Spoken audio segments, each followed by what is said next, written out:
अस्सलामुअलैकुम and very warm welcome. You are watching good morning public with me, और public मुझे कहती है सुहा अफजल। मेरे साथ स्क्रीन शेयर करते हैं इस्लामाबाद से हरमीत सिंह। तो फौरी तौर पर इस्लामाबाद चलते हैं उनसे और आप लोगों से पूछते हैं कि आपका वीकेंड कैसा गुजरा।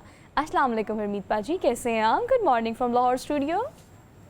जी वालेकुम सलाम, सत श्री अकाल, गुड मॉर्निंग। वीकेंड तो वैसे बहुत सारे काम आपने जमा किए होते हैं और बहुत सारे काम करने होते हैं, लेकिन इस बार जो वीकेंड था वो खासी बारिशों में गुजरा और अच्छा गुजरा, आप ये कह सकते हैं। धमाका खेज कुछ खबरें भी पॉलिटिकल सिनेरियोज को लेके हमारे पास है, जिसको आपने भी वीकेंड पे काफ़ी देखा।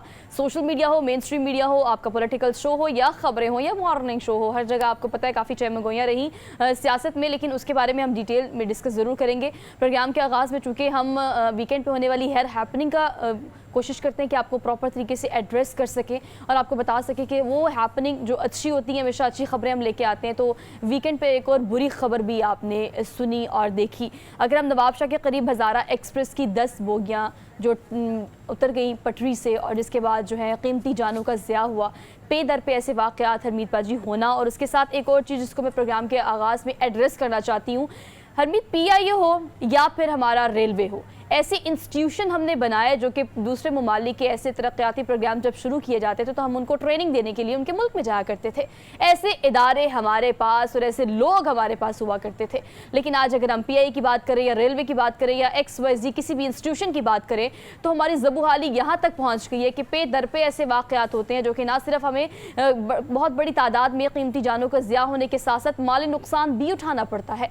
ये 10 बोगियाँ जो पटरी से उतरी, उसके बाद जो हालात हमने देखे कि 18 घंटे तक डाउन ट्रैक जो है उसको बंद किए रखा, कीमती जानें ज़ाया हुई। और इसके बाद जो हमारे पास पहले ही जो ट्रेन्स की कमी है, पहले ही ट्रैक्स की कमी है, अब वो भी देखिए दोबारा से बहुत बड़ी। सोहा, मुझे अफसोस के साथ कहना पड़ रहा है कि ये एक साल नहीं है, बल्कि आप अंदाज़ा लगा लें 2005 से शुरू करें और अब तक हलाकतों की एक बहुत बड़ी तादाद है। आपको याद है कि 2021 में जो है वो 65 हलाकतें हुई थी और फिर भी बड़े बड़े दावे किए थे। अभी भी वही दावे हैं और अब आप देखें कि तकरीबन 35 अफराद जो हैं वो जान की बाजी हार चुके हैं।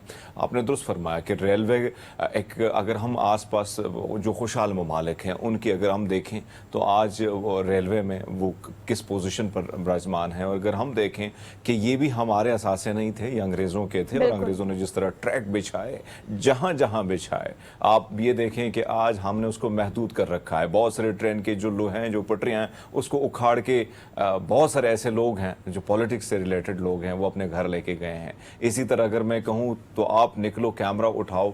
मैं कई दफ़ा इस पर शेख रशीद साहब जब विजिट रेलवे थे उसके साथ गया हूँ और बड़े एक्शन लिए जाते थे, लेकिन बहुत सारे ऐसे इलाके अभी भी उस पर जो गैर कानूनी तामीरात का सिलसिला वो अभी भी है। लेकिन ऐसे में अगर हम देखें कि रेलवे का जो ट्रैक था वो रुका बल्कि कम हुआ। अब जो सूरत हाल है हमारे पास वो इंतहाई नाक़िस है कि अगर हम ट्रेनों की हालत देखें, ना हमने जदीद ट्रेनें बनाने की कोई कोशिश की है, ना हमने आस पड़ोस से कुछ सीखने की कोशिश की है। आप PIA की आपने बात की तो 22 अरब रुपया हम खसारे पे जा रहे हैं। ये वही PIA था जिसको देख के टर्की और दीगर एयरलाइन ने शुरुआत की थी और हमारा अमला जाके उनको ट्रेन किया करता था। लेकिन हमें जो चीज़ विरसे में मिली उसको बढ़ाने के बजाय, उस पर काम करने के बजाय हमने उल्टा उसको नुकसान दिया है। वो अंग्रेज़ों के ज़माने के हॉस्पिटल्स हैं, स्कूल्स हैं, कॉलेजेस हैं, जो चीज़ें हैं उसका हमने क्या हशर नशर की है। हमें सिर्फ मेंटेन करने की ही बात कर रहे हैं, हम बढ़ाने की बात नहीं करते, हम नई चीज़ें लॉन्च करने की बात नहीं करते। सिर्फ जो मौजूदा हमारे पास वसाइल हैं उसे बुरोए कार ला के अगर हम सिर्फ मेंटेनेंस की बात करें तो हमारे वो तमाम इदारे अभी इस वक्त किस हद तक ज़बूहाली का शिकार है। खैर, इस पर डिटेल में बात करेंगे। जो इदारे के रिप्रेजेंटेटिव होंगे उनको भी हम अपनी लाइन पर लेने की कोशिश करेंगे, लेकिन पहले जो सूरत हाल वहाँ बहुत ज़्यादा ख़राब है, जो कीमती जानों का ज़िया हुआ है, उस पर हम बात कर लेते हैं। हमारे कॉरेस्पॉन्डेंट ज़ियाउर रहमान हमारे साथ मौजूद हैं। ज़िया, बताइएगा इस वक्त तादाद जो है हलाकतों की कितनी ज़्यादा हो गई है, और अगर तिब्बी इमदाद की बात करें, फर्स्ट एड की बात करें, तो उसके लिए क्या क्या इंतजाम नियरेस्ट किए गए हैं? जी बिल्कुल, कल ये अफसोसनाक हादसा पेश आया नवाबशाह के नज़दीक सरहड़ी रेलवे स्टेशन के करीब। उस वक्त ये समझ लीजिए कि क़यामत सुगरा का मंजर था और तकरीबन 9 से 10 बोगी जो है कि वो उलट गई थी रेलवे ट्रैक पर। हर तरफ आओ बका थी और इसमें अब तक जो इत्तलात हैं 35 से ज़ायद हलाकतों की जो कि बताया जा रहा है कि इसमें हो चुकी हैं और तकरीबन 100 के करीब जो इसमें जख्मी हैं, जिनमें कई की हालत भी तशवीशनाक है। यहाँ नवाबशाह सिविल अस्पताल में हादसे के फौरन बाद ही जो है इमरजेंसी नाफिज कर दी गई थी और सिर्फ नवाबशाह ही नहीं बल्कि जो दीगर अजला थे नजदीकी, वहाँ भी हॉस्पिटल्स में जो है कि इमरजेंसी जो है कि नाफिज या कर दी गई। ये बताइएगा कि एक तो हलाकतों की जो तादाद है वो बढ़ गई और 80 कल जख्मी थे, आज आप 100 बता रहे हैं। वाकई में ये खबर बड़ी तशवीशनाक है। लेकिन जो खबरें सोशल मीडिया पे गर्दिश करी और कुछ सहाफ़ी भी ट्वीट कर रहे हैं जिसके मुताबिक कि इस ट्रैक पर तखरीबकारी की गई थी इस पटरी पर, क्या इसके कुछ सबूत मिले हैं? जी बिल्कुल, ऐसा कहना कबल वक्त होगा। इसकी तो तहकीकात होगी, जो जांच की जाएगी, कमेटी बनाई जाएगी, वो इसके तमाम फैक्ट्स सामने लाएगी। फिलहाल ना तो इसमें ये कहा जा सकता कि तकरीबकारी है या कोई मुबैना गफलत है, ये तो बाद तहकीकात के बाद ही सामने आएगी। कल ख्वाजा साद रफी वफाकी वजीर रेलवे ने भी जो एक प्रेस कॉन्फ्रेंस की थी, उन्होंने कहा था पहले रिलीफ और बाद में जो है कि तहकीकात होंगी।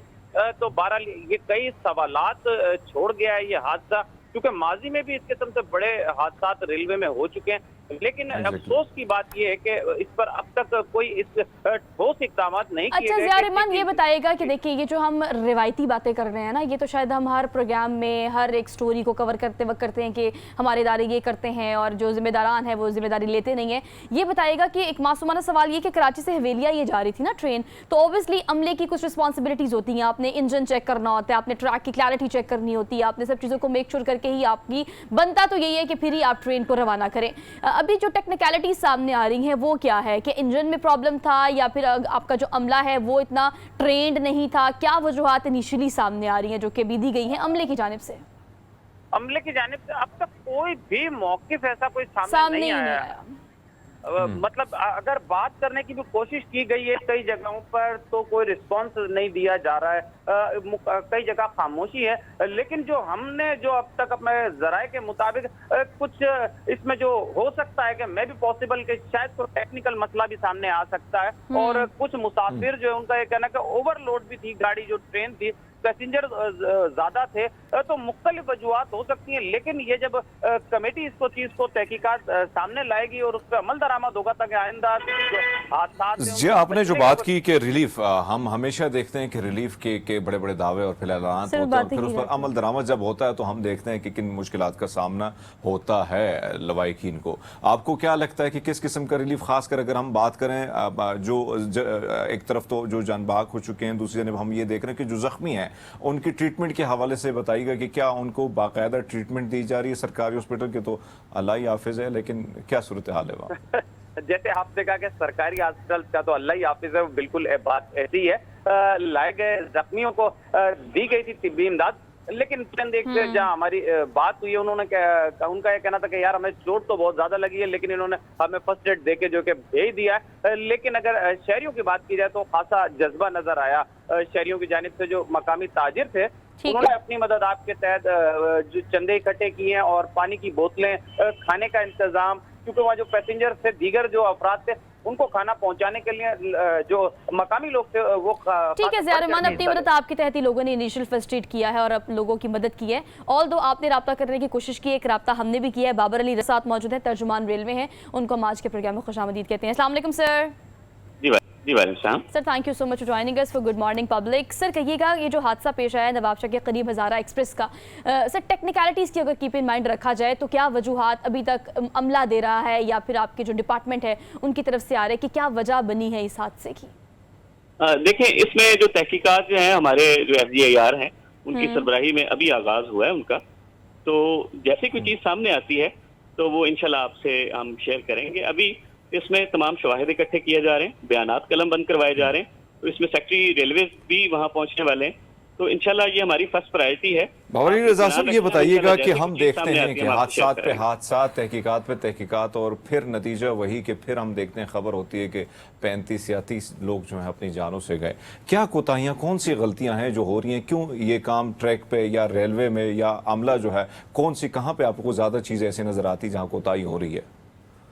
देखें, इसमें जो हादसात आप कह रहे हैं कि हो रहे हैं, बार बार हो रहे हैं, ऐसा नहीं है। ये हमारा जो इस साल और पिछले साल का अगर आप रिकॉर्ड उठा लें तो पिछले 10 साल की निस्बत ये हमारा ये हादसात की शरह जो है उसमें कमी आई है। हमारी इस तरह की कोताही हम कोशिश करते ना हो। ट्रैक जब तक फिट नहीं होता, क्लियर नहीं होता, हम गाड़ी नहीं जाने देते। हम गाड़ी को लेट कर लेते हैं, आपकी बातें सुन लेते हैं कि जी गाड़ी लेट हो गई, लेकिन हम मुसाफिरों की सिक्योरिटी कंप्रोमाइज नहीं करते हैं। अलबत्ता कोई मामला ऐसे एलिमेंट हो जाते हैं जो कि बाद में मालूम होता है कि फलां वजह से हुआ है, फलां वजह से हुआ है, तो उसको हम रेक्टिफाई करते हैं। जब भी कोई इंक्वायरी वगैरह होती है, उसकी रिपोर्ट आती है, तो उस पर हमारे तो कई लोगों को सजाएं हुए, जेलों में गए, नौकरियों से गए। ऐसा नहीं है कि अच्छा बाबर अली, ये इंक्वायरी बताएगा होती कि है, उसके बाद 13 घंटे जायद ये ऑपरेशन जारी रहा, 12 घंटे और उसके बाद 18 घंटे के बाद ट्रैक को क्लियर किया गया। बाकी भी ट्रेन जो हैं, आपको पता है बहुत बड़ी तादाद में लोग उसमें सवार होते हैं। ये वाहिद ऐसी ट्रांसपोर्टेशन है जो कि ज़्यादा मिडिल क्लास और वो जो लोग अफोर्डेबिलिटी उनकी बहुत कम होती है, वो लोग ज़्यादा इस्तेमाल करते हैं।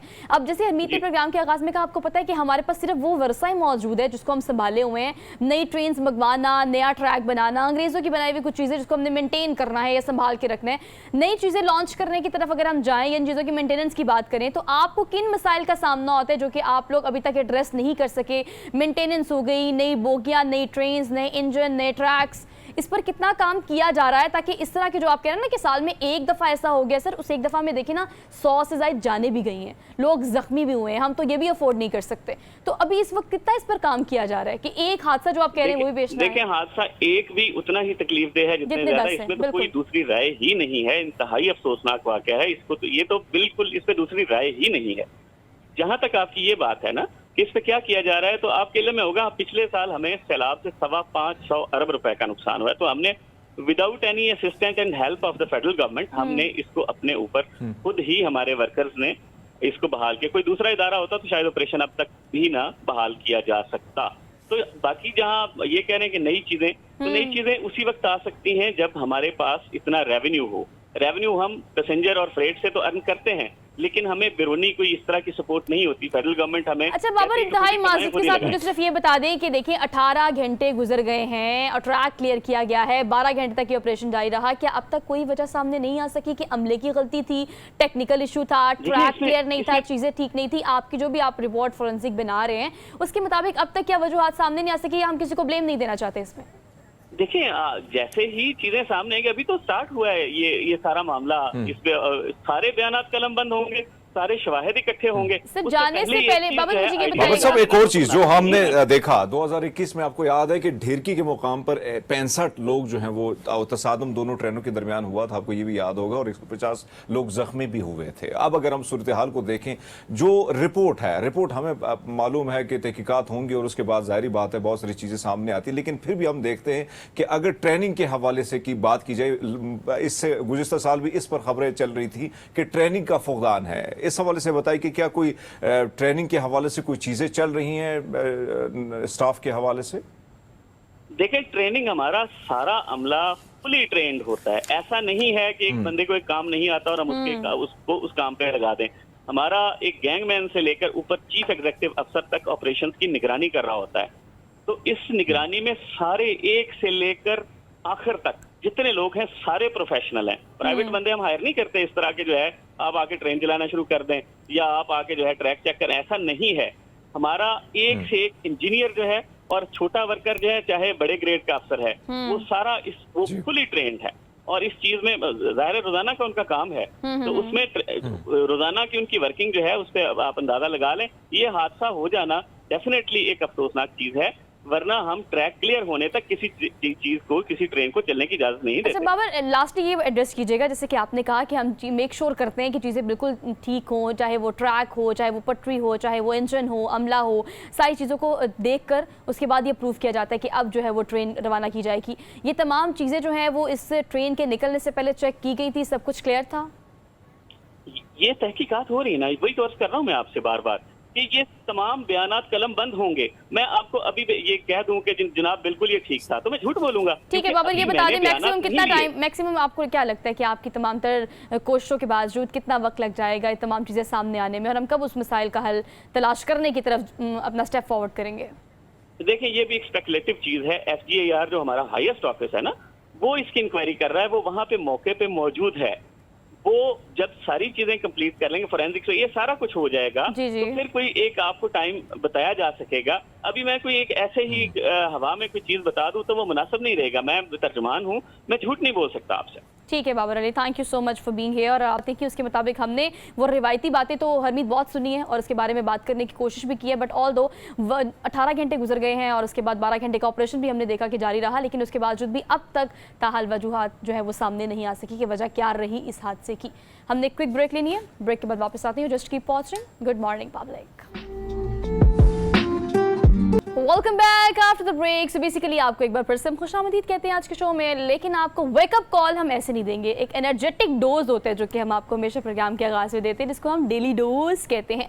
So let's talk about daily dose of the program. वैसे तो पहले हमीद, आपको पता है समर वेकेशन थी, सारे बच्चे घर थे, और हमें जो ऑन एंड ऑफ फीडबैक मिलता है वो ये कि हमारा ये डेली डोज का सेगमेंट जो है, इसमें हमारे बच्चे और वो बच्चे जो बड़े एक्स्ट्रा ऑर्डिनरी टैलेंटेड होते हैं, they want to come in this segment, जिसको हम डेली डोज कहते हैं, क्योंकि इसमें अनोखी, अजीबोगरीब, खूबसूरत, प्यारी, हैरान करने वाली पूरी दुनिया से खबरें इकट्ठे करके हम तो ले आते हैं। लेकिन ये आपका और मेरा फेवरेट सेगमेंट होने की वजह से इसकी बहुत सारी ऐसी रीजंस हैं जो मुझे लगता है कि अगर मैं बारी बारी आपको बताऊंगी जिसकी वजह से इसको बहुत ज़्यादा देखा जाता है, वो सिर्फ और सिर्फ ये कि जो भी आपके अंदर टैलेंट है उसको निकाल के किसी तरीके से पॉलिश करके दुनिया को शोकेस करें। दुनिया बहुत कैच करती है बॉस, बहुत ज़्यादा। तो जनाब डेली डोज की बात करते हैं। पहली खबर जो है, अब वो ना हरमीत बच्चों के लिए है ना बड़ों के लिए है, क्योंकि मैंने कहा था ना कि हर एज फैक्टर के लोग डेली डोज देखते हैं, तो ये खबर है बूढ़े लोगों के लिए। मतलब age is just a digit, इसके अलावा एज कुछ भी नहीं होती। आप अगर बूढ़े हैं और अगर आप इस बुढ़ापे में कुछ भी ऐसा करना चाहते हैं जो काम करने का आपका दिल करता है, तो गो फॉर इट।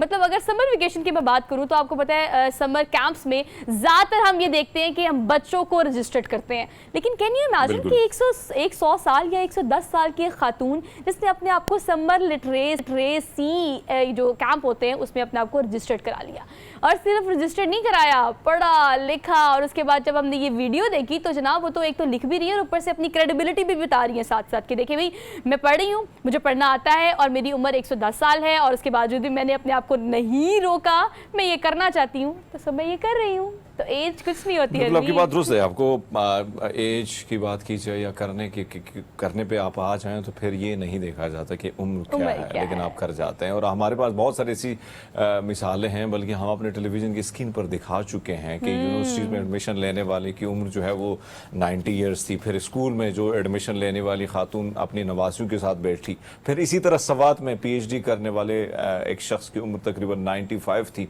तो आप अंदाज़ा लगा सकते हैं कि तालीम, और फिर वही बात कि जब आप अगर आपने बहुत सारे लोगों को हम देखते हैं जो रिटायरमेंट के बाद दोबारा यूनिवर्सिटीज़ वगैरह में एडमिशन लेते हैं। कभी भी जब आपको वक्त मिले और कभी अपने कॉलेज या स्कूल का दौरा आप करें और उस बेंच पर बैठ जाएं कुछ वक्त के लिए, कुछ लम्हों के लिए, आपकी वही सारी फीलिंग, वही माजी में आप चले जाते हैं, उसको वो जो खुशी है वो चेहरे के जो तासुरात हैं वो बदल जाते हैं। तो मेरे ख्याल में ये एक अच्छी चीज़ है कि भाई आप इस चीज़ का ख्याल नहीं रखते कि उम्र क्या है, जो है उसी को बचा के कुछ आगे कर लेते हैं। और फिर बड़ा अच्छा पैगाम इस खातून से, सऊदी खातून है जो हमें मिला है, वो ये कि तालीम हासिल करने की एक तो कोई उम्र नहीं होती, दूसरा तालीम हासिल करना ज़रूरी कितना होता है। क्योंकि अगर आपकी कोई भी एज है, अब ये सऊदी खातून है, जब इसने लिखना पढ़ना शुरू किया तो अब ये कुरान पाक पढ़ भी सकती है और लिख भी सकती है, जो कि बेसिकली यही तालीम आपको सिखाती है कि अगर आप तालीम याफ्ता होंगे तो ज़िंदगी में आपको सिविलाइज्ड होने के लिए, ऑर्गेनाइज्ड होने के लिए आसानी हो जाएगी, आपको लोगों का मोहताज नहीं होना पड़ेगा। सोल दो, तालीम हासिल करें, और जो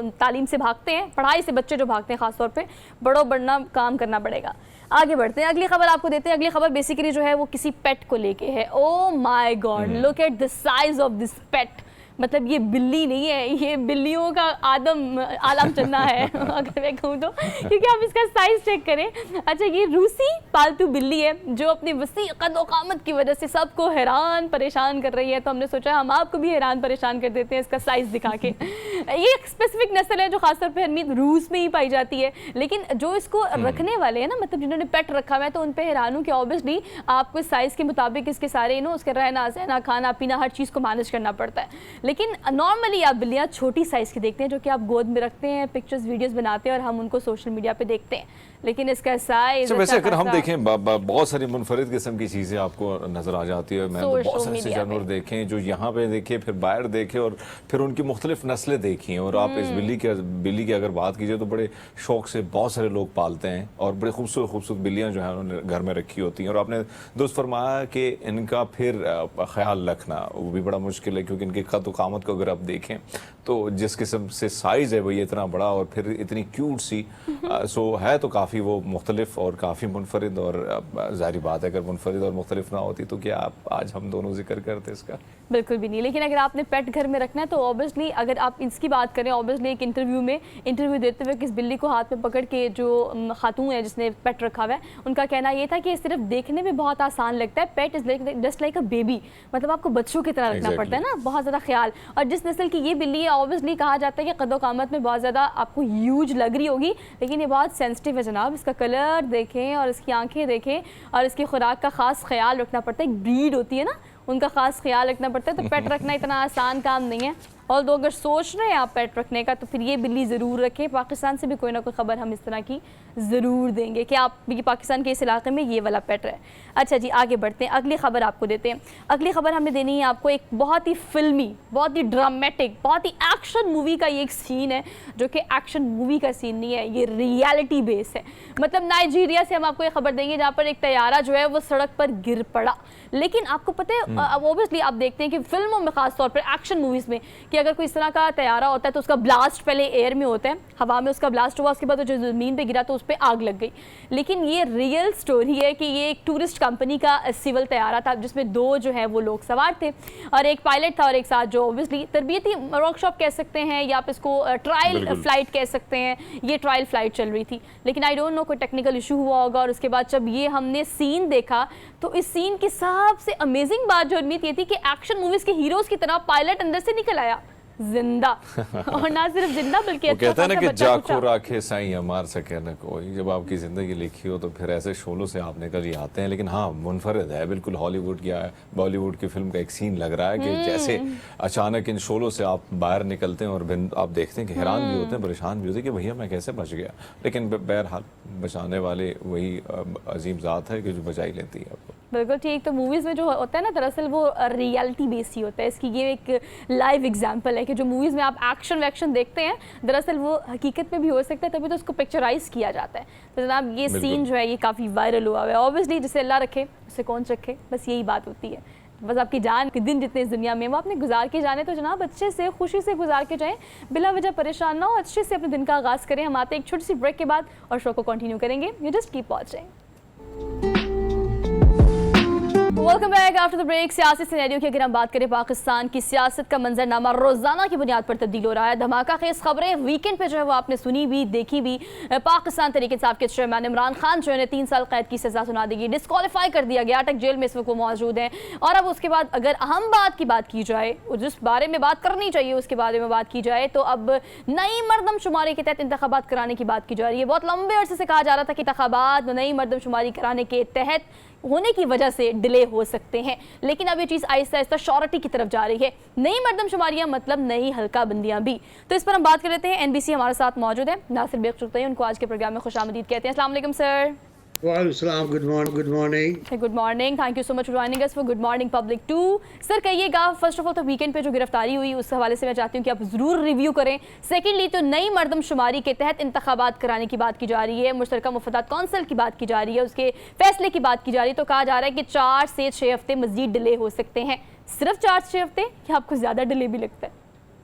मेरा ख्याल ये कि जो इलेक्शन कमीशन को चाहिए टाइम वो डिलिमिटेशन का, अब क्योंकि मरदमशुमारी हो चुकी है, नोटिफाई हो चुकी है, ऐलान हो चुका है, तो उसके बाद अब इलेक्शन कमीशन की आईनी जिम्मेदारी है कि वो डिलिमिटेशन करे दोबारा। और उनका फार्मूला मौजूद है, फार्मूला आ गया है, कानून पास हो चुका है उसका। और डिलिमिटेशन में कम से कम मेरा ख्याल है 4 महीने। लेकिन कमल दिलशाद साहब कहते हैं जो रहे हैं इलेक्शन कमीशन में और जिन्होंने बड़े नाम निहाद इंतखाबात कराएं, सॉरी कि मैं नाम निहाद कर रहा हूँ, वो इंतखाबात नाम निहाद ही थे, वो रेफरेंडम भी था, ये था वो था, क्या क्या याद दिला रहा हो तुम लोग यार। तो वो 6 महीने की बात, यादेबाजी अजाब है यार। वो 6 महीने की बात कर रहे हैं। तो मेरा ख्याल है कि फरवरी और मार्च। अच्छा, अगर मैं रूटीन और ट्रेडिशन की बात करूँ आपसे सुहा और हरमीत, तो ट्रेडिशन और बताती है कि मार्च में इंतखाबात बहुत अच्छे होते हैं। अच्छा, वेदर, क्लाइमेट और अमन अमान की सूरत हाल और स्प्रिंग आ रहा होता है, तो उसमें लोग ज़्यादा वोट डाल सकते हैं। ये मेरा सिर्फ माजी का अंदाज़ा है, मैं कोई पेशगोई नहीं कर रहा हूँ कि मार्च में होंगे। इंतखाबात डिले हो चुके हैं, खबर ये है।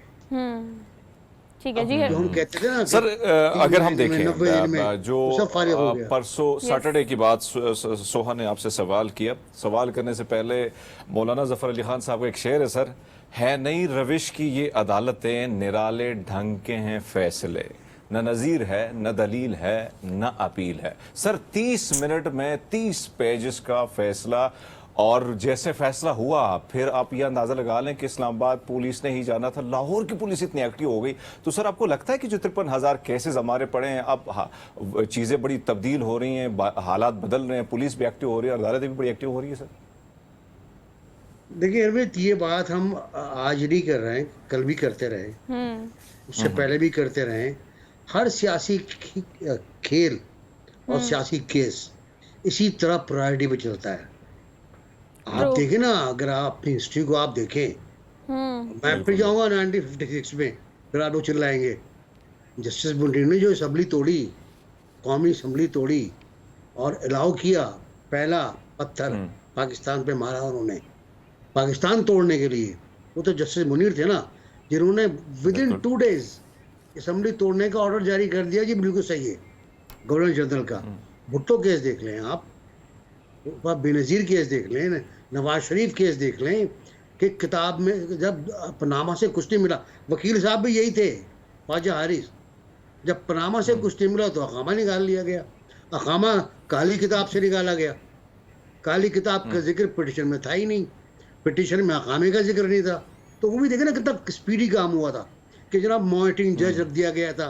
तो अदालतों का मसला, अब अदालतों में बहुत शेर हैं हमीद, और बड़े ख़तरनाक शेर हैं, बने अहले हवस, मुद्दई भी मुनसिफ भी, किससे वकील करें किससे मुनसिफी चाहें। ये तो बड़ा तारीखी शेर है ये तो, और ये आज से 100 साल पहले के शायद शेर है ये। तो जब से वो चला आ रहा है, आप देखिए 1857 की जंग आज़ादी, कौन सी अदालतें थी, कौन सी अदालतें थी? आज जो लोग अपने आप को डेमोक्रेट कहते हैं, 1857 में वो मुखबिर थे। अच्छा सर, ये भी कहिएगा कि ठीक हो गया सर, ये सारी बातें तो चले आप सही कह रहे हैं, हम आज भी कर रहे हैं, हम कल भी करेंगे सर। फिलहाल जो अभी सिनेरियो है हमारे सामने वो है इंतखाबात। अब अवामी मैंडेट, चाहे वो पाकिस्तान पीपल्स पार्टी के लिए हो, नून लीग के हो, पीटीआई को तो हम कंसीडर ही नहीं कर रहे ना, अब कंसीडर हम कर भी नहीं सकते। अब इंतखाबात की हल्का बंदियाँ और नई मरदमशुमारी और फिर निगरान वज़ीर आज़म, सर अब ये फोकस होने चाहिए, जो कि अब बाकी कुछ बचता नहीं है ना फोकस करने के लिए। तो सर इस हवाले से जो इतनी ज़्यादा डिस्कशन हो रही है, इतनी ज़्यादा मुशावरत हो रही है, दुबई में हो गई, सऊदी अरब में होगी, लाहौर में भी हो गई, लेकिन हम इस पॉइंट पर पहुँच नहीं पा रहे। सर क्या सरप्राइज हमें मिलने वाला है थ्रू ऑल डिस्कशन? देखिए, आप दोनों बहुत अच्छे लोग हो, बड़ा स्टडी करते हो, सवाल बड़ा अच्छे फ्रेमिंग करते हो आप लोग, वाकई।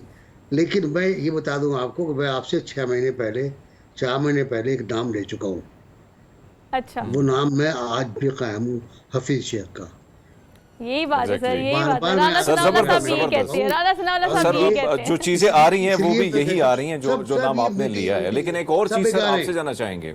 जी जी जी ये सर, जो continue करें। मीटिंगें हैं ये सब बेकार हैं, ये मशवरे सब बेकार हैं। सर दिखावा है सब, दिलों की कुल्फतें बढ़ती रहेंगी अगर कुछ मशवरे बाम ना होंगे। तो ये बैठने नशिस्तन गुफ्तन बर्खास्तन सिस्टम है तय सर। हो चुका है, और ये तय हुआ था पिछले साल मई 2022 में, जब मेरे जहाज में हफीज शेख साहब with full protocol of prime minister land किया था उन्होंने कराची पर। That's it. तो हफीज शेख मेरे दोस्त भी हैं, उससे मैंने पूछा कि जी अच्छा। क्या प्रोग्राम है, क्या उनका मुझे तो पता वैसे नहीं। बेग साहब एक और चीज जो तो हम तय देख हुआ रहे था हैं, खान कल साहब आपने वोटी देखा कर गए। कि आपने हमें धरना देना तहसील है। मथुरा में मेरी आवाज मेरे ख्याल में नहीं जा रही नहीं है। नहीं जा रही, जा रही है आप मुझे हरमीत, सुन रहे कंटिन्यू हैं? करें, कंटिन्यू करें। जी जी जी जी जी सर, तहसील मथुरा में जिस तरह इलेक्शन हुआ और उस इलेक्शन में हमने देखा कि 13 जमातों को जिस तरह पहुंचाड़ के रख दिया, ना वहाँ पे कोई कैंपेन की इजाज़त मिली ना वहाँ पे, और हमने देखा कि वहाँ खैबर पख्तूनख्वा में इस वक्त मौलाना साहब की पार्टी क्या क्या नहीं कर रही। उसके बावजूद कल इलेक्शन जो है कमाल से जीत गए, 8,000 की लीड से जीत गए। तो क्या इस चीज़ को भी रिलेट करें, और साथ साथ आपसे जानना चाहेंगे कि क्या मामला जो 6 महीने और 3 महीने का कहा जा रहा है, ये सेटअप खबरें तो ये भी गर्दिश कर रही हैं, आपके पास है कोई खबर कि ये मामला बड़ा लटक सकता है और बड़ा खतरनाक होगा ये निगरान सेटअप? नहीं, मेरा ख्याल है मामला 8-9 महीने से आगे नहीं जाएगा। 8-9 महीने बहुत ज़्यादा हैं, बहुत ज़्यादा हैं कि ऐसे मुल्क के लिए जिसके पास आइन भी हो, जिसके पास फ्रेमवर्क ऑफ इलेक्शन भी हो, जिसके पास इलेक्शन कमीशन भी हो, जिसके पास वोटर भी हो, जिसके पास पॉलिटिकल पार्टीज भी हो। आज जो जिक्र आप मुझे मथुरा का कर रहे हैं और हवेली का कर रहे हैं, दो जिक्र करना पड़ेंगे आपको साथ साथ। एक जी, जी। मथुरा में कम वोट से जीता है पीटीआई का नुमाइंदा। अगर वहाँ मुस्लिम लीग खड़ी नहीं होती तो वो हार जाता। मुस्लिम लीग के 7 या 8 हज़ार वोट हैं और JUI वाला जो है वो 6 हज़ार वोट से हारा है। हवेलिया में पीटीआई का उम्मीदवार हार गया, हार गया वो, और वहाँ एक आज़ाद उम्मीदवार आया है, जीता है, और मुस्लिम लीग 3 नंबर पर आई है। अब ये जो अगर आप सैंपल सामने रखें तो इन सैंपल से आपको अंदाज़ा होगा कि KPK में इंतखाबात किस तरह होने हैं। ये एक्चुअली एक लिटमस टेस्ट था कि अगर तमाम पार्टी इंतखाबात में हिस्सा लें तो क्या हाशर होगा, अगर 2 पार्टी इंतखाबात में हिस्सा लें तो नतीजे क्या होंगे। मेरा अपना ख्याल ये है कि हम एक तीसरा ग्रुप भूल रहे हैं, वो इलेक्टेबल्स का है, जो परवेज खटक के पास है। परवेज खटक जिनको लेकर आए थे वो वापस चले गए ना साहब, जहाज तो था नहीं, ट्रक में बैठ के चले गए वो। तो वो उनके पास हैं और वो कह रहे हैं कि मुझे जलसे वलसे नहीं करने यार, मेरे पास तो इलेक्टेबल्स हैं जिनके अपने अब्बा की सीटें हैं, दादा की सीटें हैं, और वो जीतेंगे। ये एक अलमिया है पाकिस्तानी पॉलिटिक्स का कि मेरा दादा अगर MNA था तो मुझे MNA होना है भाई, और मैं MNA हो जाऊंगा। ये विरासत का मसला है, मौरूसी सियासत का मसला है सर। ये सर लास्ट इस चीज़ को एड्रेस कीजिएगा। कुछ लोग बड़े स्लिपिंग मूड पे भी हैं हमारी सियासत में, कुछ लोग एक्स्ट्रा ऑर्डनरी एक्टिव हैं। सर अगर हम नून लीग की बात करें तो मरियम नवाज़ जो है उनका ट्विटर अकाउंट हो गया, वो खुद हो गई चीज़ें, बहुत पता नहीं किसी जो है वो उसके किसी चीज़ के तहत वो चुप हैं या किसी उसके पीछे कोई एक स्ट्रैटेजी है या क्या है। आपको क्या लगता है कि अब क्या दोबारा कम बैक का उनका चांस स्ट्रॉन्ग नज़र आता है आपको किसी प्लान के मेरा साथ? ख्याल है मरियम बीवी बहुत थी, पता नहीं किताबें पढ़ती नहीं पढ़ती, आई डोंट नो, लेकिन सियासत को पढ़ती हैं वो, सियासत को जानती हैं और उसमें गलतियाँ कर चुकी हैं वो। उनके ट्वीट्स बड़े ख़तरनाक थे जिन्होंने नुकसान पहुंचाया नवाज शरीफ को। आम फ्रैंक, मैं बकौल मुशर्रफ के बहुत डरता बढ़ता किसी से नहीं हूँ, तो उन ट्वीट्स ने बहुत नुकसान पहुंचाया। उसके बाद एक जुमला उनका जो बार बार था शहबाज शरीफ की हुकूमत में कि ये हुकूमत नवाज शरीफ की नहीं है। उफ, ये हुकूमत नवाज शरीफ की नहीं है। जब हुकूमत नवाज शरीफ की आएगी तो महंगाई ख़त्म हो जाएगी। इसहाक डार साहब को गैर मामूली तौर पर सपोर्ट फराहम करना, ये 4-5 गलतियाँ ऐसी थी उनकी, मेरा ख्याल है, मैं कोई गुस्ताखी ना हो जाए, कि जिसकी वजह से उनका सियासी मंजरनामे से फ़िलहाल हट जाना, फ़िलहाल लाजमी था। वो आई थी मोटिवेशनल प्रोसेस के लिए, 2 जलसे के बाद वो घर बैठ गई। उसके बाद यंगिस्तान को वो ऑर्गेनाइज करती रही, ये करती रही, लेकिन ना स्क्रीन पर आई, ना ट्वीट पे आई, ना उसके बाद। लेकिन चलिए सर, अपनी गलतियों पर अगर काम कर रही है, सीख रही है, तो कम बैक उसके बाद तो करेंगी ना। सरकार ने 20 रुपए बढ़ाए पेट्रोल पर, ना जब कुछ कहा उन्होंने। ठीक है सर, हम इंतजार करेंगे आपका। Thank you so much NBC पर, और आपके रिव्यू हमेशा बड़ा इंटरेस्टिंग रहता है। होपफुली कि आपको भी जो है समझ आया होगा और पसंद भी आया होगा। एक ब्रेक लेनी है, ब्रेक के बाद वापस आते हैं। Welcome back after the break. So basically we are in the second hour of the show. जिस मुल्क में जान सस्ती हो जाए वहाँ पर जानों की हिफाजत हरमीत कैसे की जाए। कोई ट्रेन का हादसा हो, तिब्बी सहूलियात का होना ना हो, लेकिन उसके अलावा अगर इन तमाम चीज़ों की बात करें हम, तो हम इन तमाम बेसिक हेल्थ प्रोटोकॉल्स ना होने के बावजूद भी जहाँ माशी सूरत हाल, इक़्तिसादी माशरती मसाइल का ढेर लगा हुआ है, जहाँ पर जानें कुर्बान हो रही है, कोई मायूस होकर खुदकुशी कर रहा है, कोई सहूलियात का फुकदान होने की वजह से ज़िंदगी की बाजी हार रहा है। लेकिन आज जिस टॉपिक पर हम बात करेंगे, जिस सेगमेंट को हमने आज इंट्रोड्यूस कराना है आपसे, वो अगर हम अपने मुल्क की तिब्बी सहूलियात की बात करें हरमीत, तो ये हमारे पास बेसिक हेल्थ प्रोटोकॉल्स ना होने की वजह से, वो डेंगू हो या कोरोना वायरस हो। 75 साल हो गए। 75 साल में ना हमने कोई ढंग का हॉस्पिटल बनाया, ना ढंग के डॉक्टर दिए, ना ढंग के हमने कोई एजुकेशन सिस्टम दिया, ना हमने रोड दिया, ना बिजली सिस्टम दिया, ना कोई टेलीफोन की अगर हम बात करें, इंटरनेट की अगर बात करें, आज भी पाकिस्तान के बहुत सारे इलाकों में हर चीज़ का फुकदान है। तो आप 75 साल की हिस्ट्री निकाल, यही कुछ हुआ है।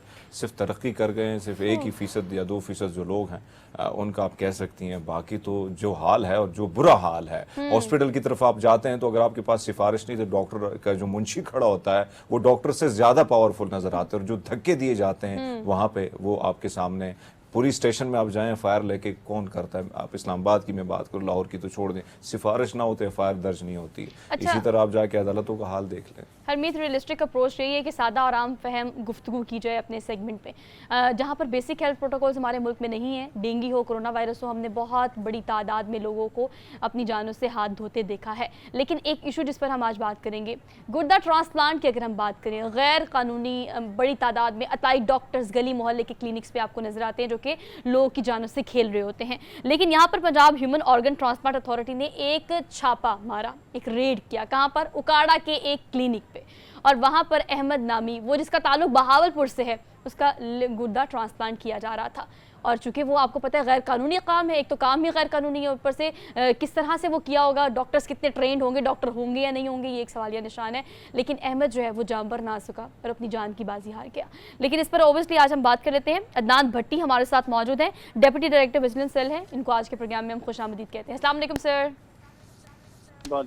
Sir, thank you so much for being here. Sir, कहिएगा कि हमने कोशिश की है इसको बिल्ड करने की। एक ऐसा टॉपिक, ऐसा इशू है कि बेदर पे ऐसे वाक़यात सामने आते हैं, कोई एड्रेस हो जाते हैं, कोई नहीं होते, लेकिन गैर कानूनी ये धंधा हर जगह हम देख रहे हैं कि चल रहा है। किस तरह से सदेबाब मुमकिन है सर इसका? किस तरह से इसको कंट्रोल कैटर किया जा सकता है? जी, फर्स्ट ऑफ ऑल आपका बेहद शुक्रिया कि आपने इस इम्पोर्टेंट टॉपिक को अपने शो का हिस्सा बनाया। ऐसा है कि ये जो रिसेंटली केस रिपोर्ट हुआ है, एक जमशेद अहमद नामी एप्लीकेंट था जो हमारे ऑफिस में आया, जिसने बताया कि भाई मेरे बड़े भाई मोहम्मद अहमद का जो है ना किडनी फेलियर हो गया, और फिर हमें किस तरह जो है ना वो लोगों ने कांटेक्ट किया, या इन्होंने किसी सोर्स से कांटेक्ट किया, किसी डायलिसिस सेंटर में गए होंगे या किसी हॉस्पिटल से किसी इंफॉर्मेशन तक पहुंची होगी, और इन्होंने एक एजेंट अहमद जाद नामी एजेंट इनको राब्ता करता है, और वो एक उकाड़े के इलाके में नाम जमाना एक नाम नहाद डॉक्टर शाहिद रशीद, जिसको हमने 3 दफा पहले पकड़ चुके हैं और 2 साल की सजा काट चुका है, तो उसने इसका ऑपरेट किया जरीना बीबी के एक प्राइवेट घर में। और वहाँ पर क्योंकि इसके लिए बड़ा आपको पता है कि स्टेरलाइज और बड़ा हाइजेनिक एटमॉस्फेयर चाहिए होता है पेशेंट को, तो वो वैक्स जो है आजकल ये लगे हुए हैं करने। इस सिलसिले में हमने मीडिया पे कैंपेन स्टार्ट की है पंजाब गवर्नमेंट ने पिछले गुज़श्ता 2 साल से, और हर साल हर हॉस्पिटल में एक टेस्ट बना होगा, इंफॉर्मेशन टेस्ट, जहाँ से आप किडनी ट्रांसप्लांटेशन के हवाले से, बल्कि अब तो पंजाब साउथ रीजन में चले जाएं, सेंट्रल में चले जाएं या लाहौर में आ जाएं आप, तो पाकिस्तान किडनी लिवर इंस्टीट्यूट इतना बड़ा इंस्टीट्यूट बना है, 5000 से ज्यादा किडनी ट्रांसप्लांट। भट्टी साहब, एक और चीज जो आपने जिक्र किया, जिस डॉक्टर का आपने जिक्र किया कि 3 मरतबा ये जनाब जो है जेर हिरासत भी आ चुके हैं, पकड़े भी जा चुके हैं, फिर भी ये बाज नहीं आ रहे हैं, फिर भी उसी तरह दलेरी से ये काम कर रहे हैं, इंसानों की जान के साथ खेल रहे हैं। क्या वजह है सर? कानून की गिरफ्त से बाहर है या कोई बड़ी सिफारिश लगी हुई है सर?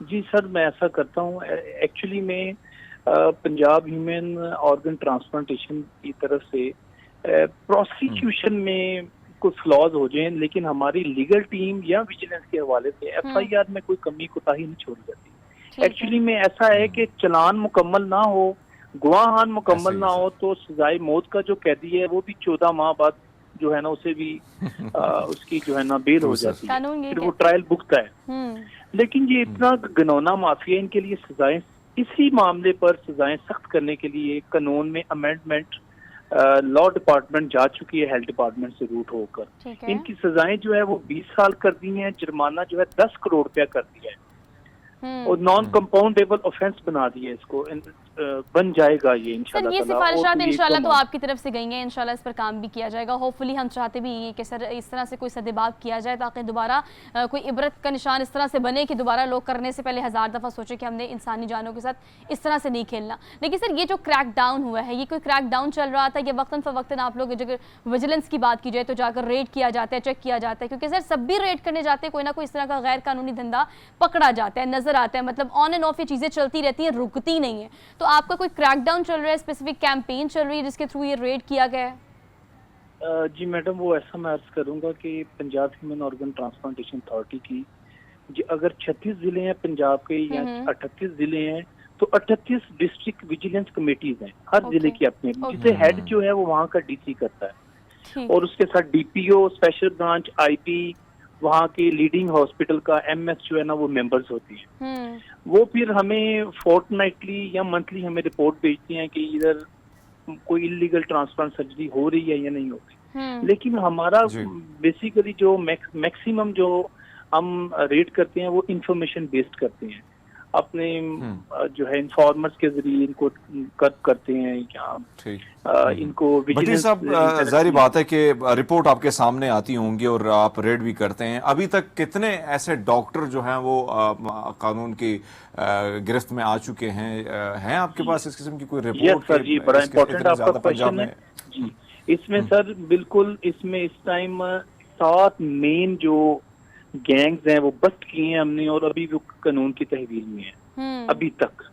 उनमें आप समझ लें, एक फॉर्मर गवर्नमेंट प्रैक्टिशनर थे डॉक्टर फवाद मुमताज, बड़ा नाम सुना होगा आपने, हर जगह ये नजर आता था। अभी तक इसे हमने जो है वो पकड़ा हुआ है, इसकी जमानत हम हाई कोर्ट तक इसकी जमानत नहीं होने दी, अभी ये सुप्रीम कोर्ट में अगर जाता है तो इंशाल्लाह वहां से भी इसकी खारिज करवाएंगे। और फिर उसके बाद पिंडी में 2 लीडिंग हॉस्पिटल्स को हमने बस्ट किया है, उनके बंदे अंदर हैं। तीसरा जो है ये अभी रिसेंटली ये 2 माह पहले बाहर आया है, ये जो शाहिद रशीद है, डॉक्टर शाहिद रशीद, इसको इंशाल्लाह ताला हम बहुत करीब पहुंच गए हैं, इंशाल्लाह ताला इसी बहुत जल्द से हम पकड़ लेंगे।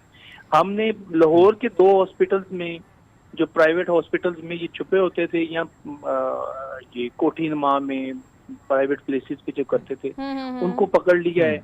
वो भी उनकी इंफॉर्मेशन से ही हम आगे चलते जा रहे हैं और इंशाल्लाह कब कर इंशाल्लाह। सर ये भी अर्ज़ कीजिएगा कि आपने कहा कि जैसे कि आपका एक ह्यूज नेटवर्क है और उस नेटवर्क की कुछ कमेटीज़ हैं जो कि हर ज़िले में होती हैं, उसको डीसी लीड करता है। सर ये कहिएगा कि अगर इस सारी सिचुएशन को देखें तो इन बिटवीन एक ब्रिज काम करने वाला वो एजेंट जिसका आप जिक्र कर रहे थे वो बड़ा अहम किरदार अदा करता है कि छुप कर ये लोग काम कर रहे होते हैं और वो एजेंट जो है वो लाकर कस्टमर्स के तौर पर वो पेशेंट्स जो है वो इनको फराहम करते हैं। सर इस नेटवर्क को कैटर करने के लिए हमारे पास क्या स्ट्रैटेजी है, किस तरह से इस पूरे के पूरे मुनज़्ज़म निज़ाम को तब्दील करने के लिए या उसको देखने के लिए, पकड़ने के लिए हमारे पास क्या स्ट्रैटेजी है? जी मैडम, मैं वही अर्ज की आपको कि रिसेंटली जो इसमें अमेंडमेंट्स लाई गई हैं लॉ में, सजाएं सख्त होंगी तो ये गिरफ्त में आएंगी। एक्चुअली में ये अभी नॉन कंपाउंडेबल ऑफेंस है ये। वो ये होता है कि भाई अगर किसी विक्टिम पार्टी ने हमें एप्लीकेशन दी है और हमने एफआईआर दे दी है, वो बाद में ऐसा करते हैं ब्लैकमेल होकर या प्रेशराइज होकर दोनों पार्टीज आपस में सुलह कर लेती हैं और जज को स्टेटमेंट दे देती हैं। इस वजह से भट्टी साहब एक और वो जमानत ले लेता है। जी जी हमीद भट्टी साहब, ये तो हमें मालूम है कि किस किस्म का सिस्टम है और किस तरह चीज़ें होती हैं, और आपने दुरुस्त फरमाया कि कहीं ना कहीं हल्की सी दफात ऐसी कमज़ोर शामिल की जाती कि मुलजिम को रिलैक्सेशन मिल जाती। बाजी आपसे एक और सवाल, अगर हम देखें आपने जो फरमाया कि बहुत सारे ऐसे हॉस्पिटल बने हुए हैं किडनी के हवाले से, ट्रांसप्लांट्स के हवाले से, क्या वजह है कि फिर भी अवेयरनेस नहीं है लोगों को, या ये लोग क्यों इन डॉक्टरों की बातों में आके इस किस्म की अपनी जान जो है जोखिम में डाल लेते हैं?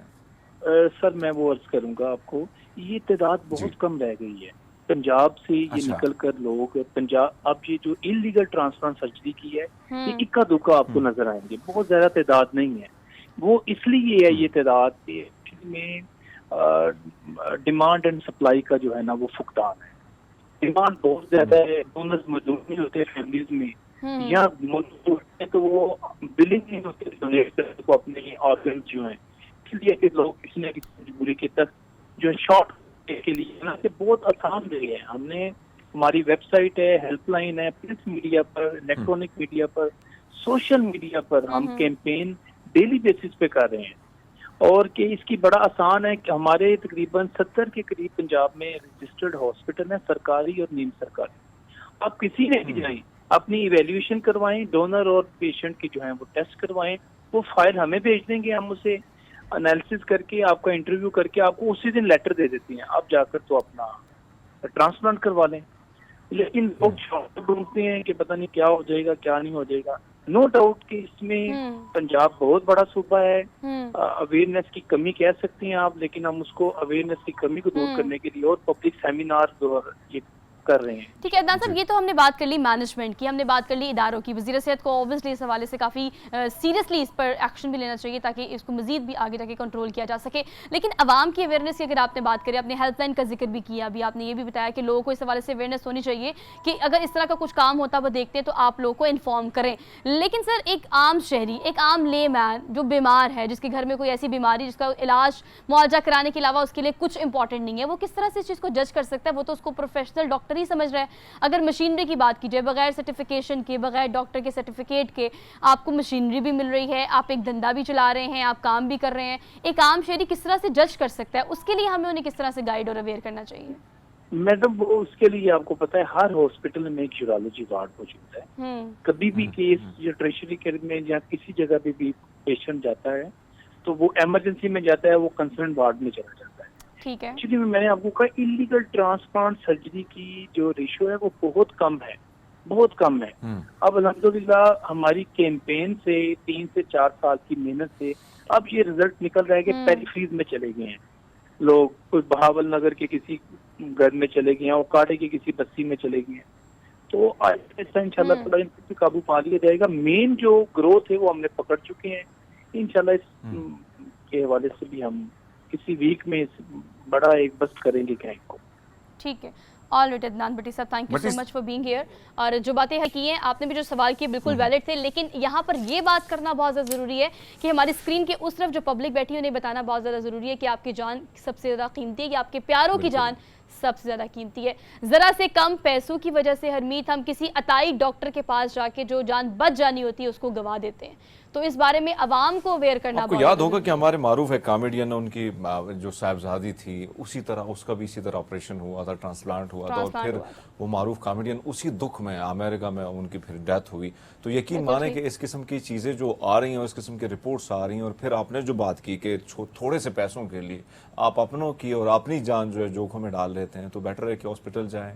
बहुत सारे ऐसे ट्रांसप्लांट के किडनी हॉस्पिटल्स बने हुए हैं जहाँ पे मुफ्त जो है वो आपको तमाम तरह सहूलियात भी मौजूद हैं। तो बेटर है कि आप उधर जाके एक अच्छा मशवरा आपको वहाँ से मिल सकता है। बिल्कुल ठीक कह रहे हैं। हमने एक ब्रेक लेनी है, क्विक ब्रेक है, ब्रेक के बाद वापस आएंगे। आप देखते रहे प्रोग्राम जिससे हम कहते हैं good morning public. Welcome back after the break. So basically good morning public जो है, पब्लिक की स्क्रीन पर आप सुबह सुबह देखते हैं, और मेरी और हरमीत की कोशिश ये होती है कि आपको जितने लाइटर अंदाज में दिन का आगाज कर सके हम जरूर करें, और इसके लिए हम अच्छी अच्छी खबरें लेके आते हैं आपके लिए, बिकॉज सारा दिन आपने रेस्ट ऑफ द डे क्या देखना होता है, खबरें, पॉलिटिकल सिनेरियो क्या है, सियासी, माशी, इक्तिसादी और मुआशरती सूरत हाल पाकिस्तान की क्या है। बट ऑल दो इन तमाम चीज़ों के बावजूद भी अब कुछ और भी ब्रांड न्यूज़ जो है पब्लिक न्यूज़ की स्क्रीन पर हरमीत हम देखने जा रहे हैं। पब्लिक की पुरजोर फरमाइश पे पब्लिक डिमांड, एक नया ऐसा प्रोग्राम जो कि पब्लिक न्यूज़ की स्क्रीन पर अब आप देख वैसे सकेंगे। अगर देखा जाए, अब अगर आप देखें ना कि करंट अफेयर के शोज इतने ज्यादा हो गए हैं, न्यूज़ इतने ज्यादा हो गए हैं, बहुत सारी चीजें कहीं ना कहीं लोग उकता भी चुके हैं। उनका ख्याल है कि रात के वक्त सुबह से थके हारे जब शाम के वक्त अपने घर जाते हैं और रात के वक्त फिर स्क्रीन पर यही सियासत और वही पुराने चेहरे, तो उससे बेटर है कि कोई ना कोई एंटरटेनमेंट की तरफ चला जाए। तो फिर अगर एंटरटेनमेंट की बात की जाए तो पब्लिक ऐसे इस मैदान में कैसे पीछे रह सकता है, और ये जो पब्लिक लेके आया है यकीन माने बहुत डिफरेंट तरीके से और बहुत डिफरेंट, और इसके साथ साथ हंसने हंसाने और साथ साथ में बहुत सारी चीजें होंगी जो आपको I am very excited you know, क्योंकि अगर मैं जो स्क्रीन की बात करूँ ना, जो डांस मूव्स मोहसिन के हैं, Mohsin obviously host of the show, और फिर साथ उनके को होस्ट और हमारे कॉमेडियंस, मतलब पाकिस्तान के वो स्टार्स जब स्क्रीन पे आके रात को लाफ्टर अटैक आपको देने वाले हैं, तो भी आप इन अटैक्स के लिए बिल्कुल तैयार हो जाए, बिकॉज पब्लिक की डिमांड पर अब public demand program public news की स्क्रीन पर आप देखेंगे। टाइमिंग्स क्या होंगी और कौन कौन होगा, गेस्ट कौन आएगा, होस्ट कौन होगा, ये मजीद डिटेल्स भी आपको देंगे, लेकिन पूरी टीम की चलें आपसे मुलाकात ही करा देते हैं। तो स्टार्ट कर लेते हैं मोहसिन अब्बास, जो कि 20 साल करियर तो उनका है इस इंडस्ट्री में, उनका यॉनरा होस्टिंग रहा है, उन्होंने गाना भी बड़ी खूबसूरती से गाया और लोगों को बहुत एंटरटेन भी किया मुख्तलिफ स्क्रीन्स पे, लेकिन अब आप उनको पब्लिक न्यूज़ की स्क्रीन्स पर देख सकेंगे। तो मोहसिन हमारे साथ मौजूद है। फर्स्ट ऑफ ऑल तो मोहसिन को हम गुड मॉर्निंग पब्लिक में वेलकम करते हैं। Thank you so much for joining us for good morning public. Mohsin बताएं कि 20 साल करियर में we have seen you on so many screens, और बड़ा अच्छा लगा आपको देख के, लेकिन अब आप पब्लिक की फैमिली का हिस्सा है, सो वेलकम ऑन बोर्ड। लेकिन बताइएगा कि ये शो जो है वो किस पर्सपेक्टिव से डिफरेंट होगा, बिकॉज गेस्ट के बहुत सारे शोज हम देखते हैं मुख्तलिफ स्क्रीन्स पर चलते हैं, तो ये जो है किस तरह से मुख्तलिफ होगा और किस तरह से अट्रैक्ट करेगा पब्लिक को? जी अस्सलाम वालेकुम। सबसे पहले तो बहुत शुक्रिया। और मुझे लगता है कि अगर आप मेरे 20 साल करियर पे नज़र डालें भी तो मैं शोज़ ही करता आया हूँ। मैंने अपने करियर का आगाज़ अदाकारी से नहीं बल्कि एक पॉलिटिकल सटायर शो से ही किया था, 4 मैन शो। फिर हमने BNN किया, फिर उसके बाद हमने मज़ाकरात किया, फिर उसके अलावा भी मैंने काफ़ी वीजिंग भी की मैंने। तो मैं हमेशा से शोज़ ही करता आया हूँ और होस्टिंग मेरा एक बड़ा स्ट्रॉन्ग पॉइंट हमेशा से रहा है, thanks to the audience of course, कि उनको पसंद आ जाती है। तो मेरे ख्याल में मैं एक बहुत बेहतरीन आदमी हूँ इस चीज़ पे कमेंट करने के लिए कि ये शो मुनफरिद कैसे है। हम अक्सर अपनी फिल्म्स, अपनी ड्रामाज, अपनी गाने, अपनी चीज़ें बेचने के लिए कह देते हैं कि बहुत मुख्तलिफ है, ऐसा आपने पहले कभी नहीं देखा होगा। हाँ, बातें वही हैं, बातें हो चुकी हैं सारी, उन्हीं को अच्छी सी रैपिंग में हम आपको दोबारा से पेश करते हैं और हम कोशिश करते हैं कि वो दूसरों से मुख्तलिफ और मुनफरिद। इंशाल्लाह इंशाल्लाह हरमीत ज़रूर अच्छा मुनफरिद मोहसिन, एक होगा। और चीज़ जो हम देख रहे हैं कि मुख्तलिफ शोज़ आ रहे हैं और मुख्तलिफ शोज़ के डिफरेंट सेगमेंट हैं, लेकिन अगर इस शो के हवाले से जाना जाए, जो नाज़रीन बड़े बेताब भी हैं, आप बताइएगा कि कौन से ऐसे दिलचस्प सेगमेंट इसमें शामिल किए गए हैं जो काफ़ी एंटरटेन कर सकते हैं हमारे नाज़रीन को। एक न्यूज़ चैनल है तो उसको मद्देनज़र रखते हुए हमने इसको पॉलिटिकली इंडल्ज करके सवाल इतने इंटरेस्टिंग बनाए हैं कि आपको सुनने का भी मज़ा आएगा। और हमारी जो एक स्पेसिफिक ऑडियंस होती है जो कि न्यूज़ चैनल से मंसूब होती है ख़ास तौर पर स्पेसिफिकली, तो उनके लिए बड़ा हसीन इम्तजाज है। और फिर हमने यूथ के लिए इसमें एक अंग रखा है, इसमें म्यूजिक भी आपको दिया जाएगा। ऑलराइट मोहसिन, मैं पहले बता रही हूँ कि वी आर रियली एक्साइटेड। लेकिन आप मुझे ये बताएं कि ऑब्वियसली आपका जॉनरा है होस्टिंग और हमने आपको बहुत देखा हुआ है काम करते हुए, लेकिन एक चीज़ हम मिस नहीं कर सकते, आपका गाना वो भी काफ़ी फेमस है, लोग काफ़ी उसे पसंद करते हैं। तो क्या आप हमें पब्लिक डिमांड में भी गाना गाते हुए नजर आएंगे? जब हमने इसका प्रोमो अपलोड किया तो उसके बाद बहुत से लोगों ने कहा कि फाइनली हमें आपकी आवाज़ सुनने को मिलेगी, क्योंकि उन बहुत से लोगों को ये गिला रहता है कि मैं एक्टिंग पर ज़्यादा तवज्जो देता हूँ और गायकी जो है वो कहीं पे छूट जाती है पीछे। तो आपको इसमें यकीनन मेरी आवाज़ बारहा सुनने को मिलेगी। बिल्कुल हरमीत, सुनेंगे हम इनका गाना। मोहसिन, एक और चीज़ सोहा, अगर हम देखें, मोहसिन बाजी ने सही बात की कि निजी चैनल पर जब इनको हम देखा करते थे, बहुत सारे इनके गाने, बहुत सारे इनके जो फैन फॉलोइंग है या फैन फॉलोअर हैं वो भी इनको मिस करते हैं। लेकिन ये पहली बार दोबारा अगर हम देखें, दोबारा आएंगे और गाएंगे तो ये बड़ी बात होगी। लेकिन मोहसिन साहब, आपसे जानना चाहेंगे कि पब्लिक डिमांड जिसका काफ़ी अरसे से था नाज़रीन को इंतज़ार, तो क्या ये पब्लिक डिमांड पर पूरा उतरेगा? पब्लिक की डिमांड ऐसी पूरी कर रहा है कि पब्लिक ने दांतों तले उंगलियां दबा ली हैं। और ये फीडबैक हमें मुख्तलिफ तरीकों से आ रहा है, बल्कि मुझे जो सबसे अच्छा फीडबैक जो आ रहा है वो हमारी अपनी ही फ्रेटर्निटी का आता है, जिसके बारे में एक बार जावेद शेख साहब ने कहा था जब हम अपनी पहली फिल्म के प्रीमियर पर थे, नामालूम अफराद की, तो रेड कारपेट पर थे और मेरी पहली फिल्म थी। तो शेख साहब ने कहा था यहाँ पर दिल बर्दाश्ता नहीं होना, क्योंकि ये इंडस्ट्री के लोग हैं, ये इस चीज़ से ज़्यादा कि आपको प्रेज़ करें, ये सोचेंगे कि इसकी जगह मैं होता तो मैं क्या करता। तो इसलिए दिल बर्दाश्ता नहीं होना अगर ये आपको दाद न दें। तो जब फ्रेटर्निटी आपको दाद देती है और फ्रेटर्निटी आपके लिए प्रेज करती है और आपको फोन कॉल्स करती है अपने बिजी स्केड्यूल में से और मैसेजेस करती है, वॉइस नोट्स करती है लंबे लंबे, तो तब आप यकीनन सोच सकते हैं कि आप कुछ अलग कर रहे हैं, कुछ मुनफरिद कर रहे हैं, कुछ ऐसा कर रहे हैं कि जो सबको पसंद आ रहा है। और ऑडियंस का फीडबैक हमारे प्रोमो से लेकर अब तक जितने एपिसोड्स चल चुके हैं उसमें बहुत बढ़िया है। And I am so overwhelmed and thankful and humbled. Thank you so much. Thank you so much. We're really happy to have you on our show, on our set. और अगर हम बात करें पब्लिक न्यूज़ की, तो public news की family का आप हिस्सा बन चुके हैं ऑब्वियसली, और पब्लिक को एंटरटेन करने के लिए फुल तो मेहनत हो रही है। मतलब BTS में आपको नहीं दिखा सकती, वरना हरमीत में आपको BTS भी दिखाती कि लाहौर स्टूडियो में इस वक्त जो हैपनिंग होती है, जब इनकी पूरी टीम आ जाती है, इतनी मेहनत करते हैं और पूरी team as a team work काम कर रही होती है, just because we want to make you happy guys, कि आप लोग भी ज़रा ये स्ट्रेसफुल माहौल से निकल के थोड़ा खुश हो जाएं, थोड़ा लाफ्टर आ जाए, थोड़ी मुस्कुराहट आ जाए। लेकिन Harmeet, a man behind all this, मतलब अगर हम बात करें ऑब्वियसली टीम वर्क को साथ लेके चलना, टीम वर्क करना, और फिर एक ऐसा बंदा होता है जो सबको साथ लेके चलता है, जो रूहे रवा होता है पूरी टीम का, पूरे कारवां का। हमारे साथ है ताहिर सरवर मीर साहब। मीर टॉक्स तो आपने बहुत सुनी इनकी यूट्यूब पे, बट ऑल दो अब हमारे साथ ऑन सेट भी हैं और इनको भी हम आज के प्रोग्राम में खुशामदीद कहते हैं। Thank you so much for joining us for good morning public. Sir Mir साहब, ये बता दें कि पब्लिक डिमांड हमने शुरू कर लिया, आपका थॉट प्रोसेस क्या है, हम आवाम को क्या डिलीवर करना चाह रहे हैं, डिमांड क्या है इसकी? सोहा, ऐसे है कि पब्लिक डिमांड एक तो पब्लिक न्यूज़ पे है, और फिर पब्लिक डिमांड शायद हमेशा से पब्लिक डिमांड ये रहती है कि वो स्टेट और हुकूमत से उचारी होती है कि रियासत माँ बने और हुकूमत भी राइट्स दे आवाम को। तो पब्लिक डिमांड में कॉमेडी के साथ, लाफ्टर के साथ, ये सारी चीज़ें जो हैं वो आपको कोशिश की गई है कि वो आपको मिले। इंशाल्लाह मेरे सब एक और चीज जो हमने देखी, अब आपने मुख्तलिफ टेलीविजन के स्क्रीन पर बड़े बड़े शोज को हिट किया, लेकिन अगर इस पब्लिक डिमांड की बात की जिसमें ऐसी खास क्या बात है कि मीडिया इंडस्ट्री को ये जिद्दत देगा? Something different. देखिए, मैं जिद्दत और डिफरेंट जो काम है उसको उस तरह से एज टर्मिनोलॉजी नहीं लेता, और मैं ये समझता हूँ कि दुनिया में मुख्तलिफ चीज़ें उस तरह से होती भी नहीं हैं, लेकिन डिफरेंट हो जाता है। जैसे अल जज़ीरा से लेके CNN और CNN से लेके पब्लिक न्यूज़ तक फॉर्मेट तो एक ही होता है न्यूज़ चैनल का, लेकिन जब करैक्टर बदलता है, प्रोटैगनिस्ट बदलता है, मरकज़ी करैक्टर बदलता है, तो सारा एक फील बदल जाती है। हरमीत, आपको याद होगा हमने ईद शुरू किया था मीर साहब के साथ, और जितना मैंने ऑब्वियसली डिस्कशन की इनके साथ, he is very choosy about few things ना। तो ऑब्वियसली एक टीम बना रहे हैं, तो होस्ट का पर्सपेक्टिव क्या था इनके माइंड में, और उन्होंने अगर चूज़ किया तो मोहसिन अब्बास हैदर को क्यों चूज़ किया? सर मुझे ये बताएं कि ये चॉइस जो है इसके पीछे क्या मतलब सोच है आपकी, वाई मोहसिन? मैं ये ज़रूर शेयर करना चाहूँगा सुनने वालों से, देखने वालों के साथ, कि मोहसिन अब्बास हैदर से मैं 10 साल पहले शो करना चाहता था, जब मार्केट में कोई भी मेकर, प्रोग्रामर ये नहीं सोचता था कि उसका होस्ट, उसका प्रोटैगनिस्ट एक यंग टैलेंट होना चाहिए। तो मैं मोहसिन अब्बास हैदर से एक बहुत बड़े पाकिस्तान के चैनल के साथ जो है वो एक आइडिया भी अप्रूव हो गया था, लेकिन वो ना उसका किस्मत में नहीं लिखा था। तो 10 साल बाद हम पब्लिक न्यूज़ पे इकट्ठे हुए हैं, और मैं ये समझता हूँ कि मोहसिन अब्बास हैदर, यहाँ कपिल शर्मा शो की बहुत बात की जाती है, जो हम साया मुल्क में एक इंतहाई टैलेंटेड आर्टिस्ट हैं, प्रोटैगनिस्ट हैं। तो मेरा ये दावा है, हम्बल दावा है, कि कपिल शर्मा से शायद 2-4 चीज़ें उनके एंड्रॉयड में ज़्यादा हैं।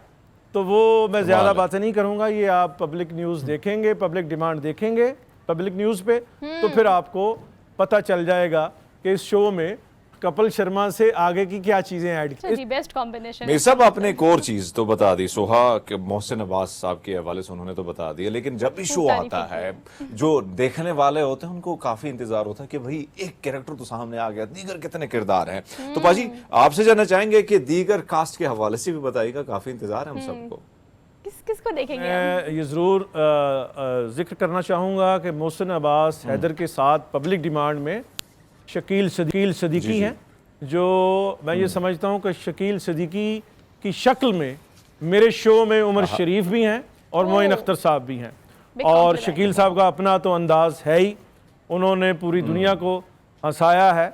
शाहरुख खान, SRK समेत SRK और फिर आम लोगों को, और वो ऐसे आर्टिस्ट हैं जो बियॉन्ड द बॉर्डर उनका जो पर्सोना है वो है।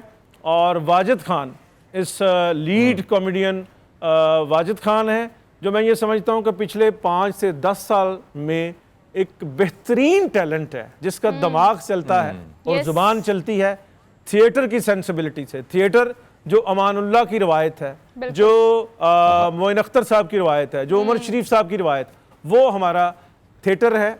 विट और स्पॉन्टेनियस एक्सटेम्परे कॉमेडी, और फिर उस सेंसिबिलिटी को, टेलीविज़न की जो सेंसिबिलिटीज़ है, तो वो वाजिद में यकजा है। और उसके बाद फिर शेरी नन्ना मैं जब तक काम करूँगा, मेरा ख्याल है मेरी हर प्रोडक्शन में शेरी नन्ना होंगे। उसकी वजह ये है कि उसके लिए, शेरी नन्ना के लिए पिछले शो में वो मुग़ल आज़म का कैरेक्टर कर रहे थे, तो Javed Iqbal cartoonist the legend, उन्होंने कहा कि ये मुग़ल आज़म जो पृथ्वीराज कपूर ने कैरेक्टर किया था, उससे उसके करीब ले गए हैं उनके वोकल को। तो शेरी नन्ना का भी अभी पूरी तरह एक्सप्लोर नहीं हुए, तो इसमें वो भी हैं।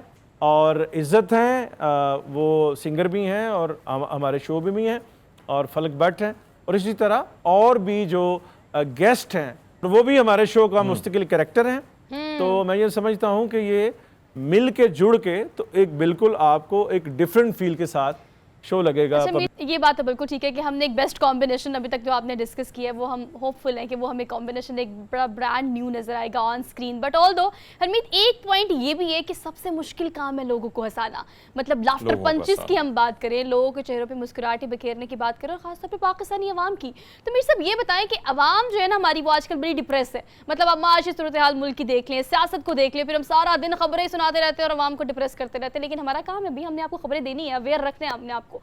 लेकिन अब ये जो ताज़ा हवा के झोंके के तौर पर आप ये कॉमेडी शो लेके आए हैं, किस हद तक हम कामयाब हो जाएंगे लोगों के चेहरों पे मुस्कुराहटें बिखेरने में, उन्हें थोड़ा लाइट करने में?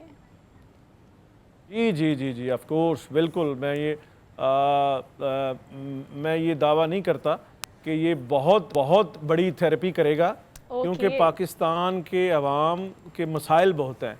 लेकिन बहुत है। मैं ये ज़रूर है कि जब बहुत ही डिप्रेस होंगे अवाम, उनमें कुछ ना कुछ जो है ये शो ब्लड प्रेशर को नॉर्मल ज़रूर करेगा। इंशाल्लाह नॉर्मल करेगा। अच्छा मीर साहब, अगर हम देखें हंसते हंसाते हुए शो को, अगर इसकी बात कीजिए तो पहला स्पेल इसका नशर हो चुका है, लेकिन फीडबैक क्या है, किस तरह लोगों की जानिब से, क्या इसके हवाले से खासकर सोशल मीडिया की अगर हम बात करें, वैसे अगर देखा जाए Reviews। तो क्या कमेंट्स वगैरह क्या हैं इस शो के हवाले से?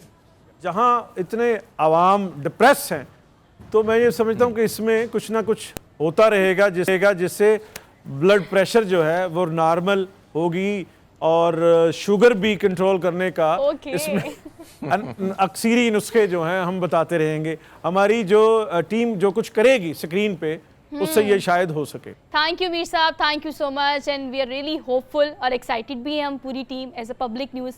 तो इंशाल्लाह उम्मीद है कि बेहतरीन कंटेंट हमें देखने के लिए मिलेगा आफ्टर सो लॉन्ग, और एक टीम जो आपने बनाई है, होपफुली कि वो टीम जो है वो ज़बरदस्त परफॉर्म करेगी। लेकिन अभी टीम मुकम्मल नहीं हुई। शकील साहब भी, जिनसे आपका तारुफ कराना है, आपकी बातें करनी है, और हमारे आज के गेस्ट भी हमारे साथ होंगी। लेकिन एक क्विक ब्रेक लेनी है, ब्रेक के बाद हम वापस आएंगे, प्रोग्राम को यहीं से कंटिन्यू करेंगे। You just keep watching. Good morning public, welcome back after the break. So team अभी मुकम्मल नहीं हुई। कुछ लोग ऐसे होते हैं जो कि पाकिस्तान का सर फख्र से बुलंद करते हैं, ना सिर्फ पाकिस्तान में बल्कि पूरी दुनिया में। और अगर हम कॉमेडियंस की बात करें तो मैं हमीद कहती हूँ कि लोगों को हंसाना सबसे मुश्किल काम है। लेकिन ना सिर्फ पाकिस्तान में बल्कि सरहद पार भी जाके जिन्होंने लोगों को खूब हंसाया, कह के हमने सुने यहाँ तक, वो है शकील सिद्दीकी साहब। शकील सिद्दीकी एक ऐसा नाम जिन्होंने बॉर्डर पार जाके SRK की अगर हम बात करें, बॉलीवुड के किंग, ऑब्वियसली वैसे मैं उनकी तारीफों में ना लग जाऊं, लेकिन मैंने उनकी एक बात और नहीं चीज करी। आपने देखी होगी कि शकील साहब जो हैं, अभी भी सोशल मीडिया देखा जाए तो उनके जितने भी क्लिप्स हैं वो मिलियंस में जा रहे हैं, यानी लोग उनको इतना लाइक करते हैं कि अभी भी वो पुराने क्लिप निकाल के उसको देखा जा रहा है और सोशल मीडिया पे काफी वायरल है। तो अब सोशल मीडिया की बात करें तो जी वहाँ के बड़े सुपरस्टार्स को हंसाना, उनको लाफ्टर अटैक्स देना, ये तो हमने खैर बहुत देखा। लेकिन अब पाकिस्तानी अवाम भी तैयार हो जाए, क्योंकि पब्लिक डिमांड शो में शकील सिद्दीकी साहब भी हमारे साथ होंगे। लेकिन टास्क बड़ा टफ है क्योंकि मसाइल बहुत ज़्यादा है। शकील साहब, आपको वेलकम करते हैं आज की गुड मॉर्निंग पब्लिक में। सबसे पहले मैं आपसे ये जानना चाहती हूँ कि आप मुझे ये बताएं कि अवाम जो है बिजली के बिलों से बिलाई हुई है, बड़ी परेशान है, इनको मुस्कुराना है, हंसाना है, ये टास्क ज़रा मुश्किल है, इसे हम किस तरह से कर सकेंगे?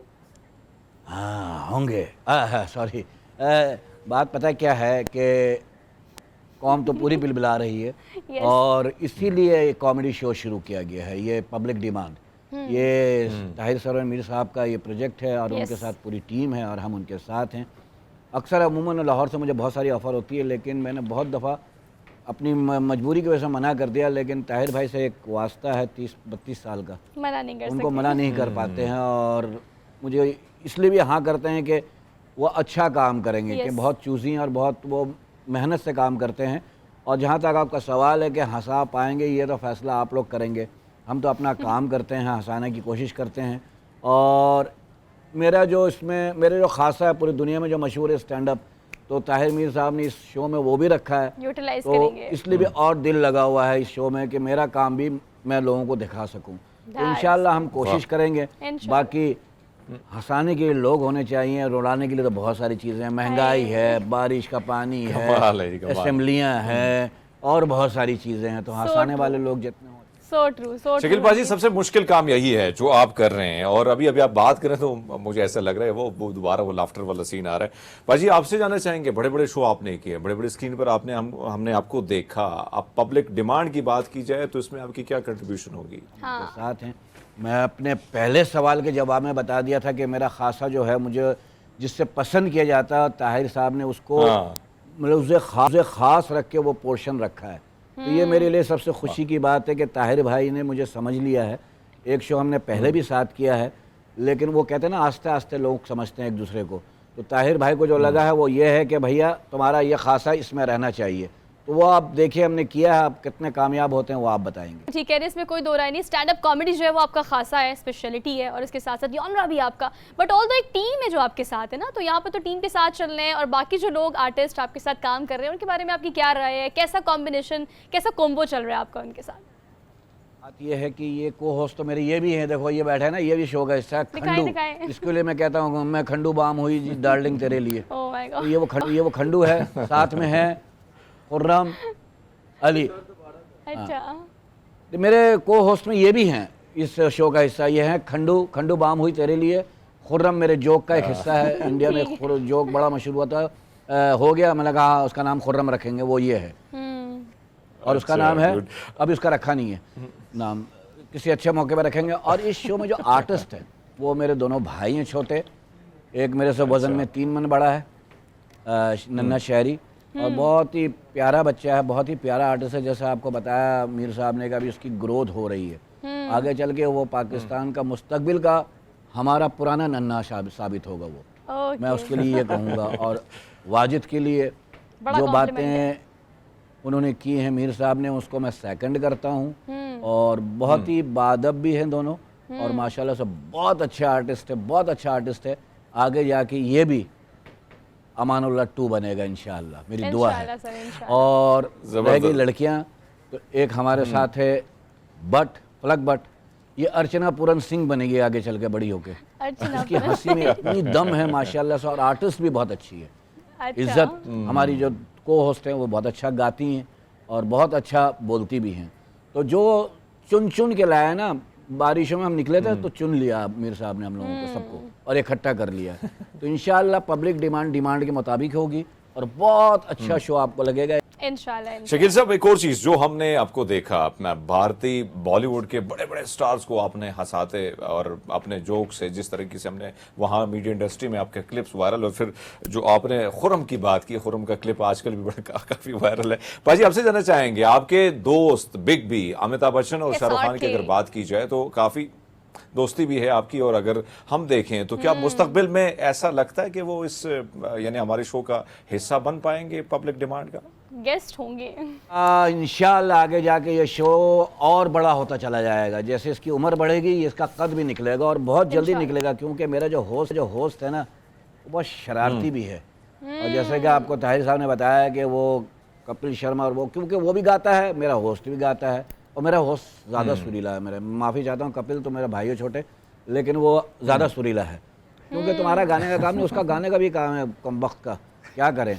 अब वो टैलेंटेड है, इतना मजबूरी बोलना पड़ रहा है यार, समझा करो। शकील भाई, वो शाहरुख खान का फोन है, वो अपने पैसे वापस मांग रहा Oh है। my God. ये पता है लंबी छोड़ रहा है, आ जाए बहुत लंबी। ये कॉन्फिडेंस होना चाहिए, बस यही हमारा कॉन्फिडेंस है। ऐसी बात नहीं है, ऐसा हो भी सकता है, everything is possible in this world. Harmeet, Shahrukh Khan भी इनवाइट करेंगे उनको, पब्लिक भी इनवाइट करेंगे, बिकॉज पब्लिक की डिमांड है। बहुत बड़ा नाम है वैसे इंडिया में इनकी डिमांड है, पाकिस्तान में भी डिमांड जो है इनकी काफी ज्यादा। लेकिन एक और चीज जो 4 चांद लगाते हैं हमारे शोज में जब भी आते हैं, और वो होते हैं हमारे गेस्ट। तो भाई हमने उनको लॉलीवुड की बड़ी स्क्रीन पर देखा, छोटी स्क्रीन पर देखा, एक सुपरस्टार है वो रेशम जी हमारे साथ मौजूद है। रेशम जी, आपसे जानना चाहेंगे इस शो के हवाले से कि पब्लिक डिमांड पर आप आई, ये तजुर्बा और यहाँ का माहौल आपने कैसा पाया? ये शो बहुत लोडेड है, और बहुत मज़ा आया मुझे आज इनकी टीम के साथ। और मैं मुबारकबाद देती हूँ इस शो की पूरी टीम को, पब्लिक डिमांड की टीम को। और जो वक्त इनके साथ आज मैंने गुजारा है उसका पता ही नहीं चला। बहुत मुद्दत के बाद, बहुत अरसे के बाद जो मेरे चेहरे पर मुस्कुराहट जो कह के आज आए हैं, वो इन सब की बदौलत आए हैं। क्योंकि मैं जो काम करती हूँ ज़्यादातर वो डार्क होता है, वो पैरेलल सिनेमा का होता है, तो हंसना तो हम भूल ही जाते हैं। तो हंसाने का काम बहुत मुश्किल है। रुला तो लोग एक पल में देते हैं किसी को भी, तो हंसाना बहुत मुश्किल काम है। तो मैं कहती हूँ कि ये एक ऑक्सीजन का काम करते हैं। मेरी दुआ है पब्लिक डिमांड की टीम के लिए कि इनके शो को ढेरों कामयाबियाँ मिलें, और आप इसे देखें, पसंद करें, और जिस तरह मेरे चेहरे पर कह के आए हैं मुस्कुराहटें आई हैं, यकीनन आपके चेहरों पर भी आएगी। रेशम जी, थैंक यू सो वाह। Much for being here, obviously we are happy to have you over. लेकिन आप तो माशाल्लाह बहुत प्यारी लग रही हैं, look so pretty as always. लेकिन जिस सेट पे आप मौजूद हैं, ज़रा उसकी भी तारीफ करें, वो बताएं कि कैसा एक कॉम्बिनेशन टीम का तो आपने बता दिया बहुत अच्छा है, लेकिन एम्बियंस कैसा था, आपको सेट कैसा लगा? मुझे सोहा जी पब्लिक डिमांड का सेट बहुत अच्छा लगा, बहुत ही कलरफुल, और रंग मुझे बड़े अच्छे लगते हैं क्योंकि आप कलरफुल जगह पे बैठ के आप अच्छा फील करते हैं, तो रंगों का बड़ा असर भी होता है आपकी लाइफ पे। तो मुझे आज शायद ये सेट भी उसका एक हिस्सा है कि मैंने आज जहाँ बैठी हूँ मैंने एंजॉय किया। Thank you so much Resham ji for being here in good morning public for today, और पूरी टीम का बहुत शुक्रिया कि पूरी टीम ने जो रिव्यू दिए पब्लिक डिमांड के। जनाब, आपकी डिमांड पे आ रहा है पब्लिक डिमांड, तो आपने उसको ज़रूर देखना है, हमसे उसका फीडबैक और रिव्यू भी शेयर करना है। और हरमीत, अगर आप इन्हीं हंसी की बात करें, इन्हीं लाफ्टर्स अटैक की बात करें, और अगर इन रंगों की बात करें, इनकी हमारी ज़िंदगी में अशद ज़रूरत है, क्योंकि हम बड़े डिप्रेस हो गए हैं बिला वजह, हमने अपने आप को हल्कान कर दिया, परेशान कर दिया बहुत सारी चीज़ों की वजह से। तो भाई खुद भी मुस्कुराएं, और जहाँ पे आपको मौका मिले दूसरे को भी मुस्कुरा के या दिखा दें, या उसकी मुस्कुराहट की वजह बन जाए। बस इसी थॉट के साथ आपसे लेनी है इजाज़त। इंशाल्लाह आपसे मुलाकात करेंगे कल नए टॉपिक, नए इश्यूज़ के साथ। आपने अपना बहुत सारा ख्याल रखना है। अल्लाह हाफिज़।